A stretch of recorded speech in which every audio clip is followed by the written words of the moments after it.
ಕರ್ತನಾದ ಯೇಸು ಕ್ರಿಸ್ತನ ಪವಿತ್ರ ನಾಮದಲ್ಲಿ ನಿಮ್ಮೆಲ್ಲರಿಗೂ ವಂದನೆಗಳು. ಮಾನವ ಕುಲದ ಇತಿಹಾಸದಲ್ಲೇ ಅತ್ಯಂತ ಅದ್ಭುತವಾದ ದಿನ ಯಾವುದು ಗೊತ್ತೇ?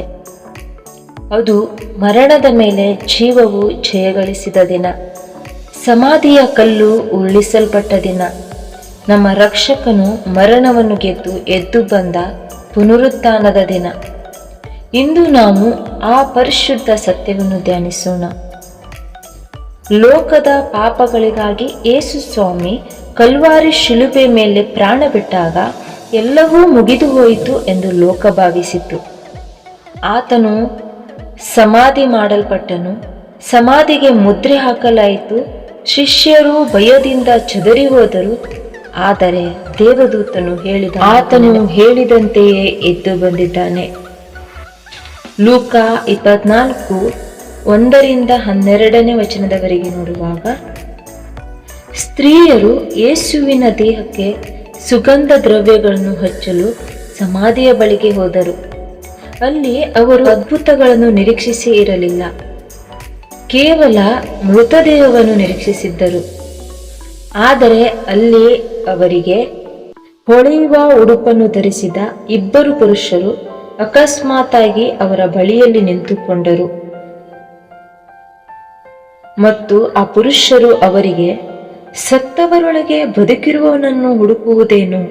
ಆತನು ಇಲ್ಲಿ ಇಲ್ಲ, ಎದ್ದಿದ್ದಾನೆ ಎಂದು ಹೇಳಿದರು.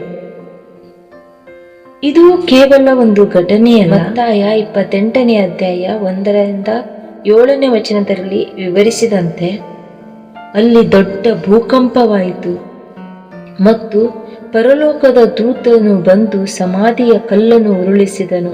ಇದನ್ನು ನೋಡಿ ಕಾವಲುಗಾರರು ಹೆದರಿ ಸತ್ತವರಂತಾದರು.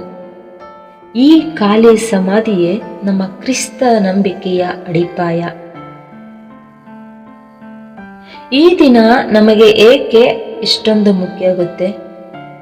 ಮರಣದ ಮೇಲೆ ವಿಜಯವನ್ನು ಸಾಧಿಸಿದ ದಿನ. ಯೇಸು ಪಾಪ ಮತ್ತು ಮರಣವನ್ನು ಗೆದ್ದಿದ್ದಾನೆ ಎಂದು ಇದು ಸಾಬೀತುಪಡಿಸುತ್ತದೆ. ಆತನು ದೇವರ ಮಗನೆಂದು ಜಗತ್ತಿಗೆ ಸಾರುತ್ತದೆ. ಇದು ನಮಗೆ ನಿರೀಕ್ಷೆಯನ್ನು ಹುಟ್ಟಿಸುವಂತ ದಿನ. ಯೇಸು ಪುನರುತ್ಥಾನವಾದುದರಿಂದ ನಮಗೂ ಕೂಡ ನಿತ್ಯ ಜೀವದ ಭರವಸೆ ಇದೆ ಎಂಬುದಾಗಿ ನಿರೀಕ್ಷೆ ಹುಟ್ಟುತ್ತದೆ. ಯೋಹಾನ 11:25 ಯೇಸು ಹೇಳುತ್ತಾನೆ, ನಾನೇ ಪುನರುತ್ಥಾನವೂ ಜೀವವೂ ಆಗಿದ್ದೇನೆ, ನನ್ನಲ್ಲಿ ನಂಬಿಕೆಯಿಡುವನು ಸತ್ತರೂ ಬದುಕುವನೆಂಬುದಾಗಿ. ಭಯದಿಂದ ಬಾಗಿಲು ಹಾಕಿಕೊಂಡು ಕುಳಿತಿದ್ದ ಶಿಷ್ಯರು ಯೇಸುವನ್ನು ಜೀವಂತವಾಗಿ ಕಂಡ ನಂತರ ಧೈರ್ಯಶಾಲಿಗಳಾದರು. ಇದು ಪುನರುತ್ಥಾನದ ಶಕ್ತಿ. ಪುನರುತ್ಥಾನವು ಕೇವಲ 2000 ವರ್ಷಗಳ ಹಿಂದಿನ ಕಥೆಯಲ್ಲ. ಇದು ಇಂದು ಕೂಡ ನಿಮ್ಮ ಜೀವನದಲ್ಲಿ ಕೆಲಸ ಮಾಡುವ ಶಕ್ತಿಯಾಗಿದೆ. ರೋಮಾಪುರದವರಿಗೆ ಬರೆದ ಪತ್ರಿಕೆ 6:4 ಹೇಳಿದ ಹಾಗೆ, ಹೀಗಿರಲಾಗಿ ನಾವು ದೀಕ್ಷಾಸ್ನಾನ ಮಾಡಿಸಿಕೊಂಡಾಗ ಆತನ ಮರಣದಲ್ಲಿ ಪಾಲುಗಾರರಾಗಿ ಆತನೊಂದಿಗೆ ಹೂಣಲ್ಪಟ್ಟೆವು. ಆದುದರಿಂದ ಕ್ರಿಸ್ತನು ಸತ್ತು ತಂದೆಯ ಮಹಿಮೆಯಿಂದ ಜೀವಿತನಾಗಿ ಎಬ್ಬಿಸಲ್ಪಟ್ಟಂತೆಯೇ ನಾವು ಕೂಡ ಜೀವದಿಂದೆದ್ದು ಹೊಸಬರಾಗಿ ನಡ್ಕೊಳ್ಳಬೇಕು. ನಾವು ಕೂಡ ಹೊಸ ಜೀವನದಲ್ಲಿ ನಡೆಯುವಂತೆ ಕ್ರಿಸ್ತನು ನಮಗಾಗಿ ಎದ್ದಿದ್ದಾನೆ. ನಿಮ್ಮ ಜೀವನದ ಯಾವ ಭಾಗಕ್ಕೆ ಇಂದು ಹೊಸ ಚೈತನ್ಯ ಬೇಕಾಗಿದೆ? ಯೇಸು ಕ್ರಿಸ್ತನು ಎದ್ದು ಬಂದದ್ದು ಕೇವಲ ಒಂದು ಅದ್ಭುತವಲ್ಲ, ಅದು ನಮಗೆ ಸಿಕ್ಕ ನಿತ್ಯ ಜೀವದ ಭರವಸೆ. ಆತನು ಸಮಾಧಿಯಲ್ಲೇ ಇದ್ದಿದ್ದರೆ ನಮ್ಮ ನಂಬಿಕೆ ವ್ಯರ್ಥವಾಗುತ್ತಿತ್ತು. ಆದರೆ ಆತನು ಜೀವಿಸುವ ದೇವರಾಗಿದ್ದಾನೆ.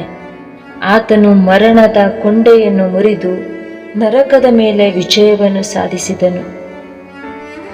ಪ್ರಿಯರೇ, ಪುನರುತ್ಥಾನದ ಶಕ್ತಿ ಇಂದು ನಿಮ್ಮ ಬದುಕಿನಲ್ಲಿಯೂ ಕೆಲಸ ಮಾಡಬಲ್ಲದು. ನಿಮ್ಮ ಬದುಕು ಸತ್ತಂತಿದೆಯೇ? ನಿರೀಕ್ಷೆಯನ್ನು ಕಳೆದುಕೊಂಡಿದ್ದೀರಾ?